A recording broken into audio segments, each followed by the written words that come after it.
Novomeška Krka že od leta 2012 organizira Teden humanosti in prostovoljstva. Prostovoljci so med drugim darovali kri, zbirali potrebščine ter se družili z otroki s posebnimi potrebami in varovanci varstveno-delovnih centrov. Mi pa smo jih prejšnji teden, ko je akcija potekala, obiskali v domu starejših občanov Krško. Poglejmo izjave. Naši stanovalci so že zdaj kar željni takšnih druženj in vsaj 2 leti resnično ni bilo tako jim to omogočeno, tako da jim to veliko pomeni, da nekateri tudi po dolgem času bodo šli na svež zrak. Tak sprehod mi sami izvesti ne moremo.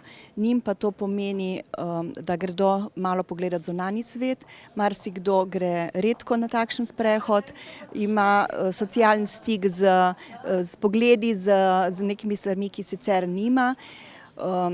Veliko jim pomeni tudi to, da srečajo neznane ljudi, tiste, ki sicer ne prihajajo, saj jim to daje občutek, da so še vedno del socialnega sveta. V Tednu humanosti obiščemo razne domove za ostarele, obiščemo razne druge domove, kjer živijo drugačni in jim tako polepšamo dneve. S tem, ko se udeležujemo takšnih akcij, vidimo, kako živijo drugačni ljudje in s tem potem smo še bolj srečni, ker lahko delamo v tako dobrem podjetju, kot je Krka. Z to akcijo smo začeli že leta 2012, ker smo opazili, da se je pričela neka kriza, da so vse več ljudi je živelo v nekem pod socialnim robom, vse več ljudi ni bilo vključenih v družbo in pa, da smo povezali tudi številne aktivnosti krkašev, prostovoljcev, ki so individualno delovali po različnih humanitarnih ustanovah že prej.